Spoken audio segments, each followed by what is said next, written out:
Hi, this is Jill, and you're listening to Traveling with SHOWCO. So buckle up. Doug's at the wheel for a midnight drive. Jill's riding shotgun to keep him alive. Headlights blazing through the foggy veil, chasing shadows out on a haunted trail. Hello, everybody. Welcome back to another episode of Traveling with SHOWCO. And today is a special episode for y'all because today we're going to be going back in our archives, picking out some really quality, fun stuff that we did over the past many years. And we're going to show you some pictures that maybe you haven't seen yet because they've been up a long time ago. And I think they're pretty cool to kind of bring up now and say, hey, what do you guys think about this kind of thing? So I will tell you that it is almost fall here, and it's my favorite time of year, obviously. And when fall happens, I do travel a lot. And so we're going to be going to a lot of different places.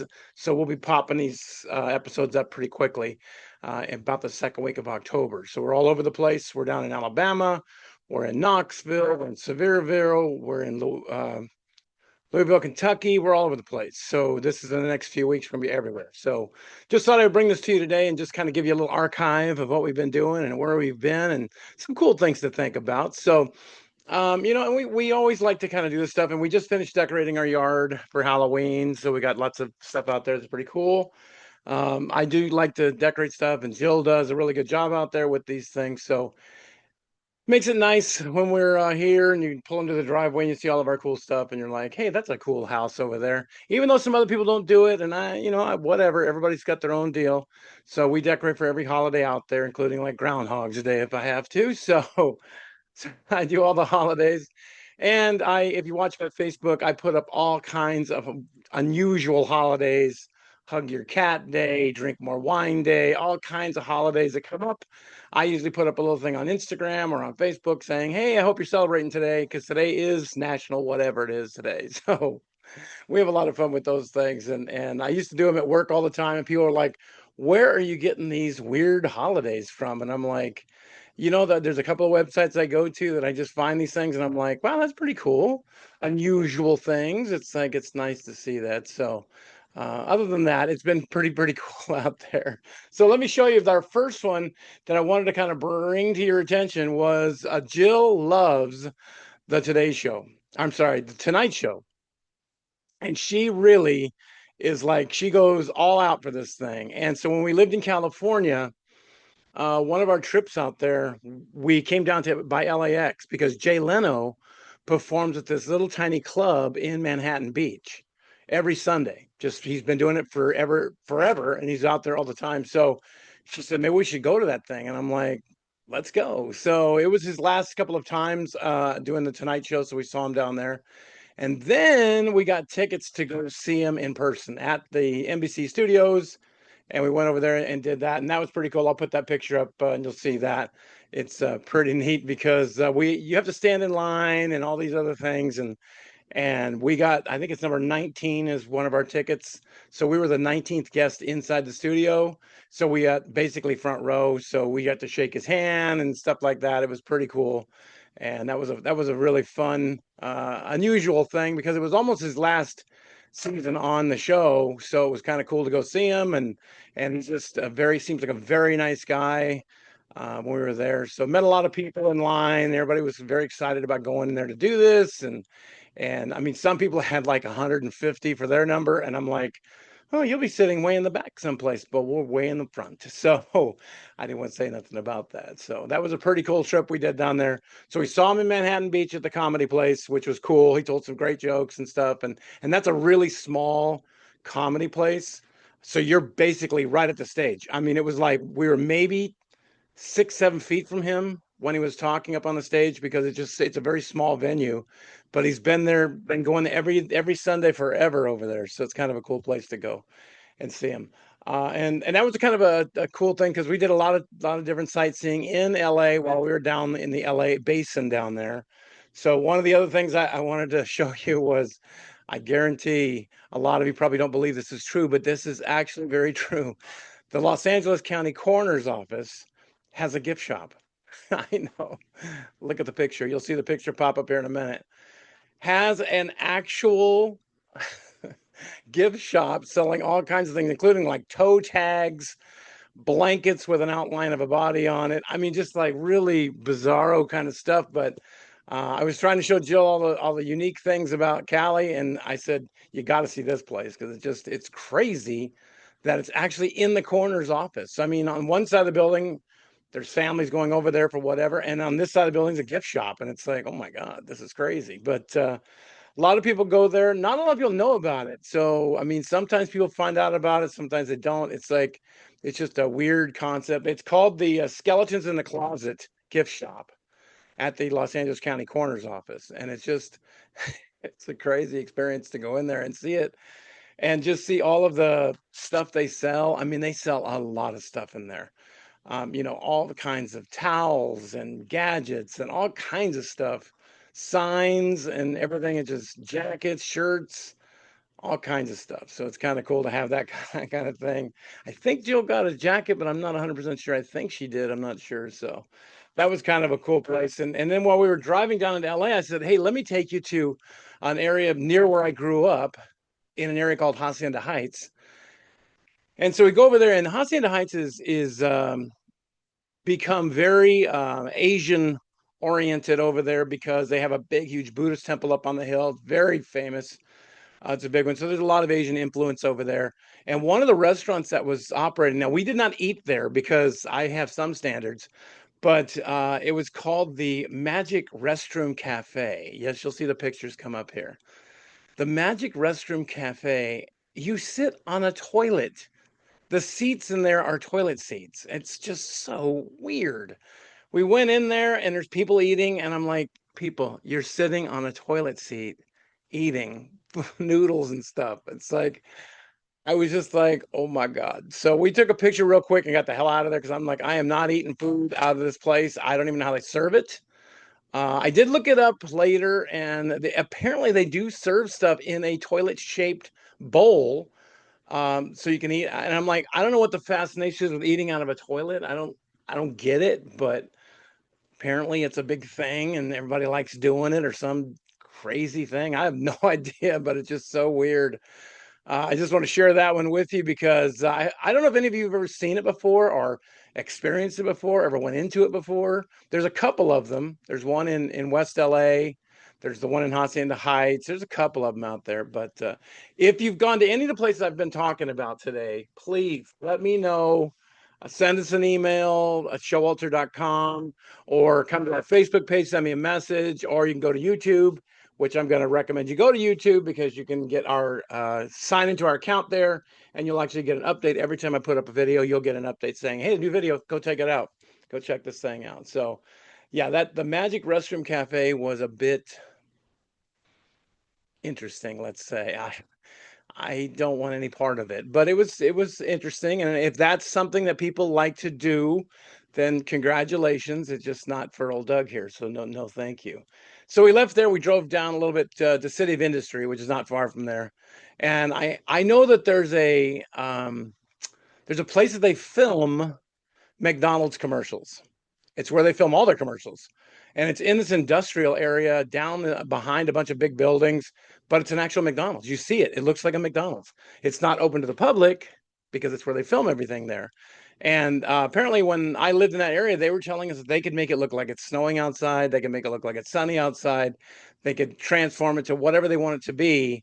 It be that in there. And it's like, oh my God. And then it's right next to a big office building where it says like talent entrance and all that stuff where they can go and do these things. Well, when they first put it in there, it didn't have the fencing up it has now. Now it has fencing all the way around it. It's like hard to get in there, but it didn't have all the fencing up. But they were still filming. I mean, they have film crews out there doing the filming.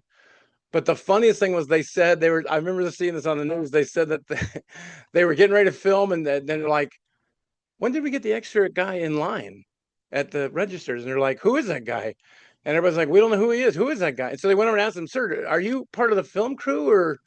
And he was like, "No, I just want to order a Big Mac." And it's like, this is not a working restaurant. This is a movie thing. It's like, it's not really working right there. And the guy was all like, "What? It looks like a McDonald's." It is, but it's not that kind of McDonald's. So that was kind of cool to see. I showed that one to Jill. It was like too funny because So many people don't even know it's there because it's kind of hidden behind all these buildings. But if you do know, like old Doug knows, then you can go see that kind of stuff and see that kind of a cool thing out there. So that was actually pretty cool.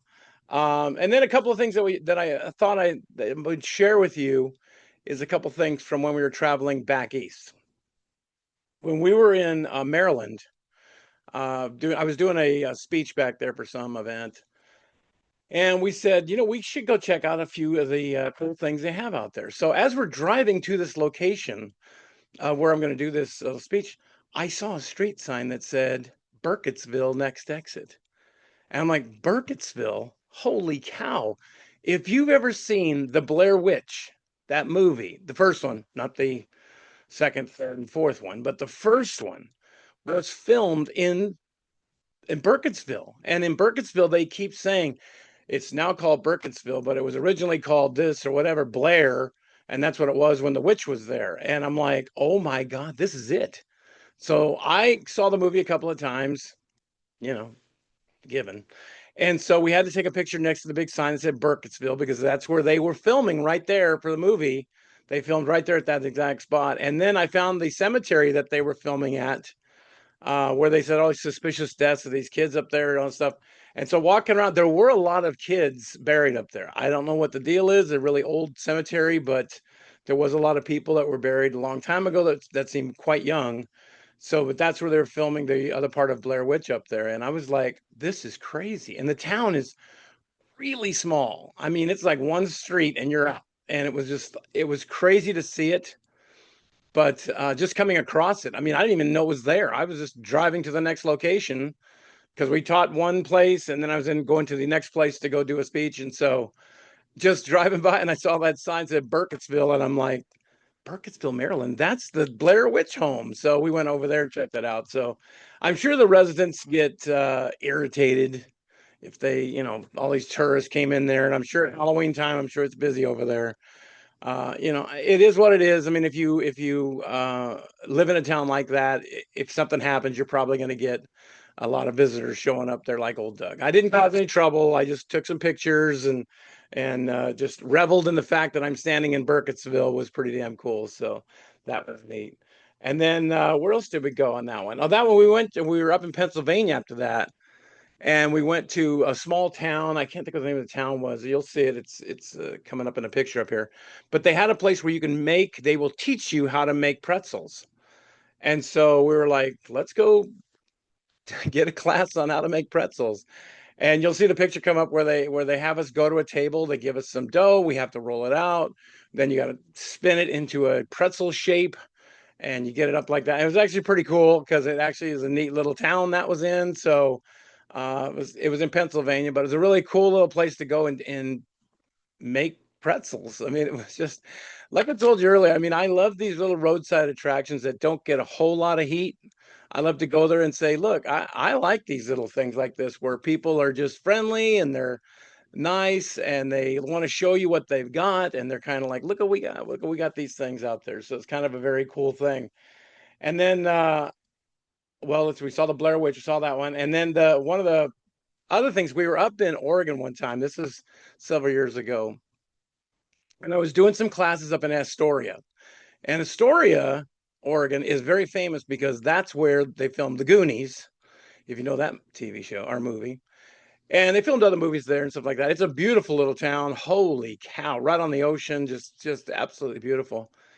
And we were staying at this hotel that's built out on a pier.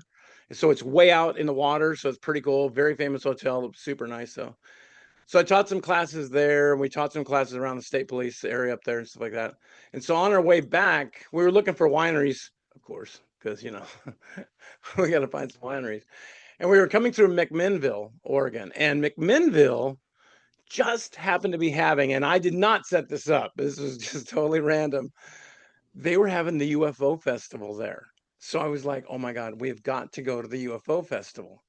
I mean, it just sounds as cool as can be out there. So we got ready to go. We got a hotel room in the worst hotel ever. It was like a Motel 6 or something like that, but there was no other hotels available and it's a little tiny town. So we were like, look, we're just going to be here for a little bit spend the night, go party out there with these folks, and then get out of here. So we went to the thing, and they were having a parade that day. So you'll see the picture come up with the UFO, and we both were wearing masks that looked like aliens, and I had my Bigfoot hat on, so that was pretty cool.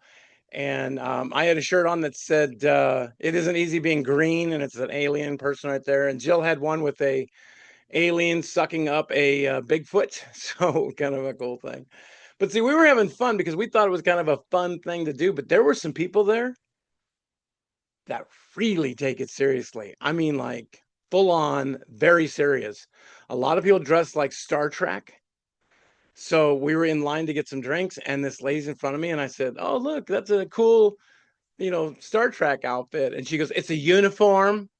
It's a regular uniform." And I'm like, "Holy Jesus, she's crazy." So I was like, "Okay, that's great. I need more liquor." So it's like, but it was a cool thing to go to. There were so many parties going on, and lots of people were friendly, and they wanted to. Everybody was dressed up like aliens and stuff like that, and the parade had like the alien autopsy out there, and it was just a crazy time to be in McMinnville up there, and so it was neat. I mean, it was a really cool place to go visit and say, "Wow, we went to the UFO festival up there," and apparently the year after we left, which very unfortunate. They combined the UFO festival and the Bigfoot festival together. Can you imagine? Can you only imagine how fun that would be? So there was lots of parties, lots of drinking, lots of fun up there. We went to one of our favorite wineries in town called Naked Winery. Now it's called Evoke Wines, but at that time it was called Naked Winery, and they had very unusual labels for their wines. They still do, but it used to be when it was Naked Winery. They were really some inappropriate labels, and some were funny and stuff like that. So they had like Menage a Trois drink, and they had like some other stuff, and they had one specially made for this UFO festival, which we got it, and it's in our other room right there. But it's a bottle of probed. That's what it's called, probed wine, for those who are going to be probed soon. I thought it was pretty funny. So we had to buy a bottle. We actually bought a couple bottles of that. And that's where I met Shelly. She worked at Naked Winery up there, and we were friends with her, and I'm still friends with her on Facebook. So that's kind of a cool thing with her. And she doesn't work for Evoke Winery anymore. She works for someplace else, but very cool place to go to and see the unusual side of life. Some people like to go have fun at these UFO things, and some people go because they truly believe it. And hey, I don't know if there is or not. I hope there is. I mean, it'd be cool to find out if there was UFOs and stuff. So, I mean, because we all know Bigfoot's real, right? Yeah, we do. We know Bigfoot's real. We know that. So, but that was kind of a cool place to go to. So we had fun with that. And then one of the ones I wanted to tell you about that we did in Tennessee here before we actually moved here. I was in town training some folks. Had a day off, and we said, let's go up and check out the Bell Witch, because the Bell Witch is very famous in Tennessee. It's up in Adams County, and it's very famous. I mean, this witch terrorized this family, causing the father to kill himself, and it was just a big thing. And there was rumors going around that Andrew Jackson actually visited this cave where this witch was supposedly at. So just all kinds of crazy, goofy stuff with this thing. So we go to the Bell Witch, which is up here in Adams County, right by the border of Kentucky. We pull into the driveway. We see the signs. It's Blair. It says Bell Witch, this exit. So we're like, okay, cool, that'll work. So we pull in there, and there's a guy out on a tractor wearing like coveralls with no shirt on. So I was like, he probably works here. So we're walking over there, and he comes up and he's like, "Can I help you?" And I'm like, "Well, we were gonna take the tour of the Bell Witch thing." And he said, "Yeah." He goes, "Where are you guys from?" So Jill tells him Maryland, and she goes, "But I have family in Franklin, Tennessee." And he's like, "Oh, that's money. That's old time money. That's good. That's nice. Where are you from?" And I'm like, California. And he goes, "Look, don't bring your crazy California ideas here, okay? We don't need any of that." And he was going off. I'm like, I should have said Arizona or something. It's like, he was not pleasant, but he was the guy that owns the damn place. So he was just like, once he got done berating me about California, he took our money and gave us the tour of this thing. Went to their little shack that they have right there, which is where they live, the Bell family, before this thing started with the Bell Witch. And then his wife took us on the tour of the cave, and the cave is crazy. I mean, you got to walk down this side of this mountain thing, and then you get to go into the cave, and it's really dark in there. There's a few lights and stuff like that, not much, but they kind of walk you way back into this cave, and they show you some of the stuff that's in there and how it's been reportedly haunted. And if you ever watch Ghost Adventures on TV, they went there and they picked up a whole bunch of EVPs inside that cave. So we were walking around the cave and we're standing there and she's telling us some stories about the cave and things. And I thought, why don't I just take a little rock from the inside of this place? And that's pretty cool because I got a little souvenir. So as we're trying to make our way out this cave, and you really got to you're crawling, not really, but you're sort of crawling out of there. And so we get right to the exit and she goes, I just want to remind everybody that if you try to take anything from inside the cave, we have had countless letters from people that have sent stuff back to us saying that they got home and they started having nothing but bad luck and bad things started happening. And it's like, oh my God. I mean, it was just terrible. So she said, we started getting all these letters and people are sending rocks back to us. So she goes, I just tell you right now, if you've got a rock, I would drop it. I wouldn't take it home if I was you. So she turned around and as soon as she did, I took the rocks out and threw them out. Like, because Jill gave me this look like, get rid of it. So I got rid of that right away. So that was kind of a cool thing. And I'm hoping we'll go up to the Bell Witch again because it was just a very cool scary thing, and it's been around for hundreds of years. And like I said, Andrew Jackson was supposed to have gone there and seen what the heck is going on with this place, and they've had a lot of stuff up there. And I know that Josh Gates was up there doing their show, Expedition Unknown. So kind of a cool thing out there. So those are just some of the stuff from our archives, back in the vaults of our archives, that I found and thought I would share with you because they're pretty unusual places. But if you've been to any of the places I've talked about, or you know something about them, or you have a question about any of these things, just drop us a line and let us know what's going on because we're glad to share with you what we've got. I mean, because we get to go to a lot of different places. I mean, like I said, we're going to Louisville, Kentucky coming up in a couple of weeks, I think it is. And that's for their big, huge pumpkin festival they have up there. It's huge. And then we're going to go down to Alabama. I have to teach a class down there. And I'm sure we'll find some place to stop on the way back. And then right after that, we're driving to Knoxville, Pigeon Forge, all that stuff for all the Halloween stuff that's going on out there. And we're actually going to take a Halloween wine maze at this one place, this corn place. It's a maze through the corn, but every place you turn, there's wine right there. So I imagine by the end of it, you're probably not in good shape, but that's a good thing. So you're in a cornfield. So who knows? We might see something in that damn cornfield out there. So other than that, kids, I thought that was a great time to kind of show you our archives a little bit. And periodically, I hope to go to our archives and bring out some stuff that you haven't seen and talk about those things briefly and see if you've had any of those things or known about these places or telling us any place to go that would be cool to go see. Because, I'm always up for an adventure, always up for a road trip. So other than that, hey, you know what? I do appreciate you guys coming by here and taking a listen to Travels with SHOWCO. And please go to YouTube and like us and subscribe to us, and you'll get the ding every time we get put up a new video for you. So tell your friends, enjoy this thing, and we're just here to have some fun with y'all. That's what it's all about. And when it gets nearer to fall, we're going to transition a little bit to Halloween. So you'll see. Anyway, all right, go out and make it a great day because I will. So good night, everybody. Thanks for watching Traveling with SHOWCO. We hope you enjoyed the ride.